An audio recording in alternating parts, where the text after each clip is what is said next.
This video will describe the statistics feature on the new Casio FX83 GTX. I will begin by looking at univariate data using the statistics feature. When I hit the menu button, I have 4 options: 1 calculate, 2 statistics, 3 table, and 4 ratio. So I am going to go into menu, I'm going to pick 2 for statistics, and I'm going to pick 1 for one variable, your univariate data. And I'm going to input my data as I would have before, so I will do 6 equals and so on all through the data.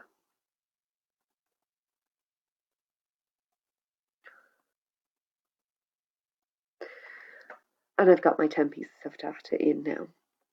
Now before I would have cleared and I would have gone into shift stat, but that is not necessary with this calculator. So instead, all I'm going to do is click on the option button.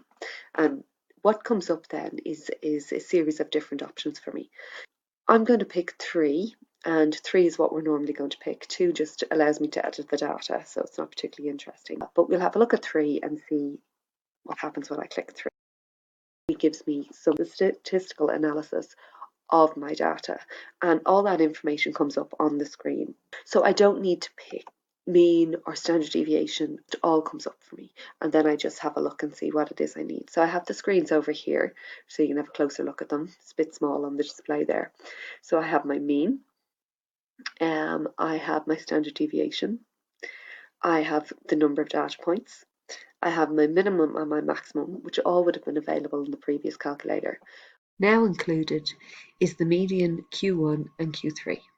I'm going to have a look at using the frequency table on the new Casio calculator. It's very similar to how you would have set that up before.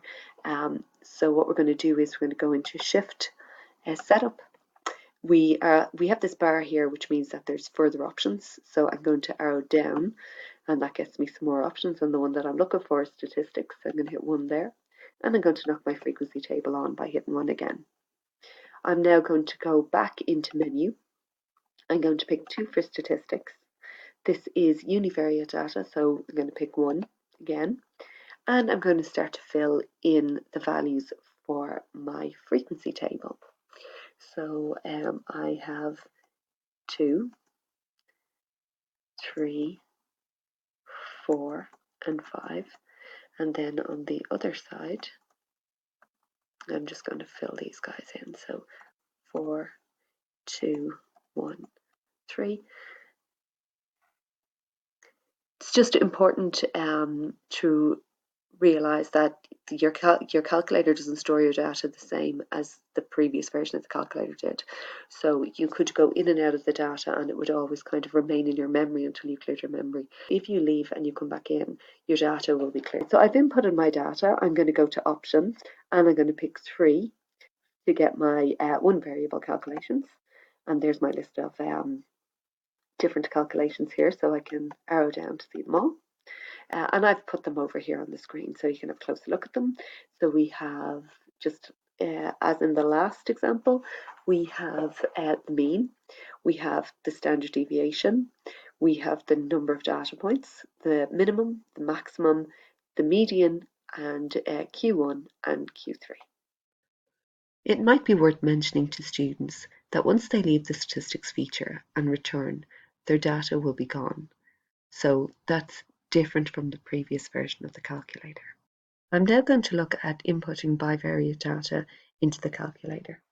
So I'm going to begin by hitting menu, and I'm picking 2 for statistics, so this option.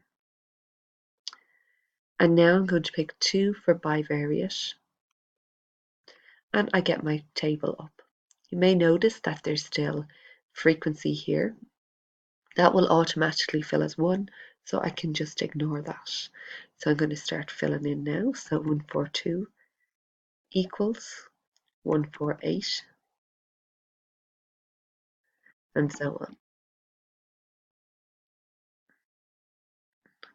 And then I can arrow across on my calculator and back up and fill in the other side. So my arm span here, 138 equals 144,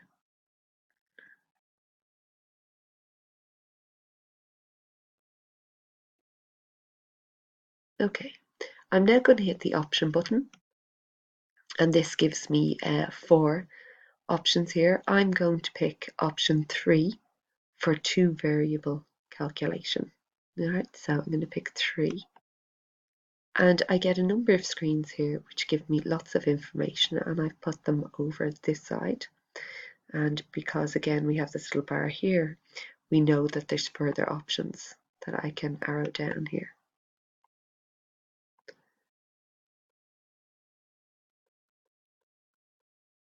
Okay, so what we have is we have the x-mean, we have the number of data points, we have the x standard deviation, we have the y-mean, we have the y standard deviation, we have the max and the min for the x's and y's as well down here.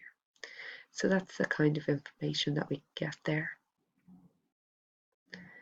So now I may wish to find the correlation coefficient, and I'm going to find the correlation coefficient by hitting my option button, and if I hit it twice there I go back in to my selectors, and I'm going to pick 4 for regression calculation. And we get this screen here which I've placed over here so it's a little easier to see. So this screen here will give us our line of best fit.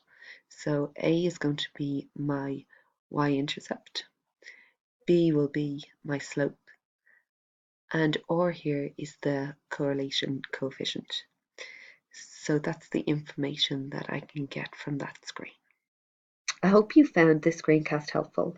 Further screencasts on the setup and features of the Casio FX83 GTX and additional junior cycle resources for maths are available at www.jct.ie/maths.